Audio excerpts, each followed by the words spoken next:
আসরের নামাজের পর রোজাদারের কলিজা শুকায় গেছে।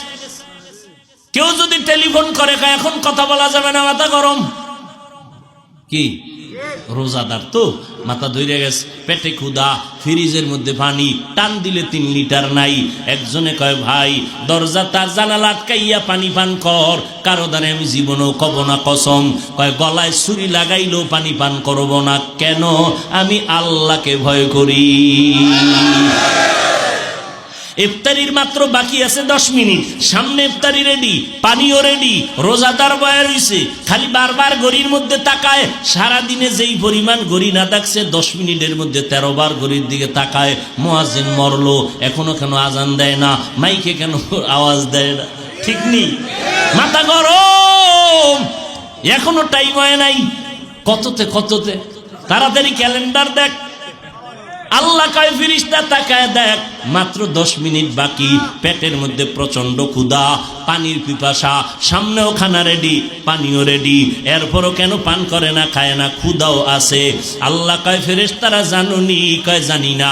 আল্লাহ বলে ও ফেরেশতা তাকায় দেখ, সবাই আমি আল্লাহকে ভয় করে, এবং তোরা সাক্ষী থাক আমি আল্লাহ এদের জীবনের সব গুনাহগুলো মাফ করে দিলাম। আতিনা ফি দারে দুনিয়া না হাসান, আতিনা ফি দারে উকবা না হাসান, ইয়া গিয়াসাল মুস্তাগীসিন হদিনা লফতিখারা বিল উলুমে ওয়াল গিনা। হর গড়ি দে নেকো তু তৈয়ার হ্যায়, जो न मांगे उससे तू बेजार है। তাকওয়া অর্জন করো রোজার মাধ্যমে। এরপরে আল্লাহ কয় জবানটারে হেফাজত করো। কেমনে জবানটারে হেফাজত করব? আল্লাহর ভয় অন্তরে ঢুকাইয়া কথা বলার আগে আল্লাহকে ভয় করো। কথা বললে আমার আল্লাহ খুশি হবে না বেজার হবে, এই চিন্তা করিয়া যখন চলবা তখন কিছুটা কন্ট্রোল হবে।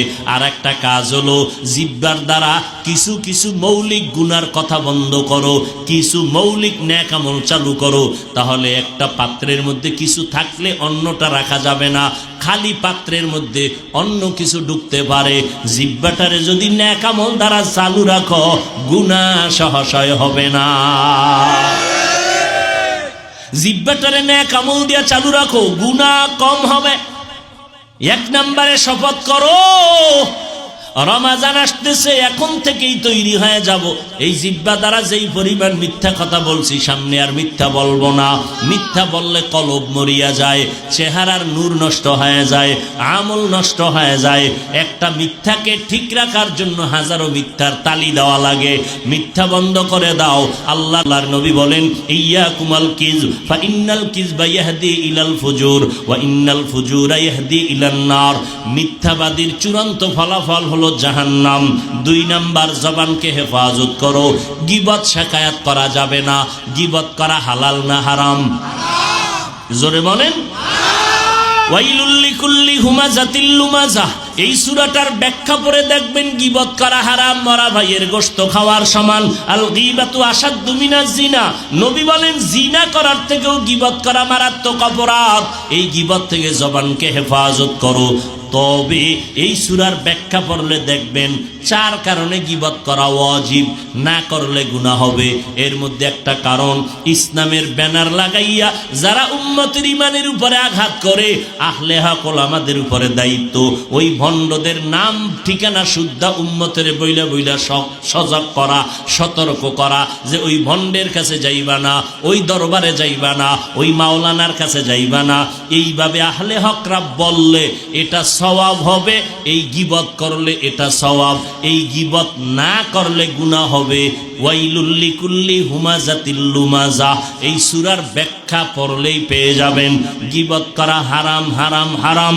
4 কারণে গীবত করা ওয়াজিব, না করলে গুনাহ হবে। এর মধ্যে একটা কারণ বললাম। অতএব আমরা ইসলামের ব্যানারওয়ালাদের বিষয়ে যা বলি, এটা গীবত হলেও আমাদের সওয়াব হবে।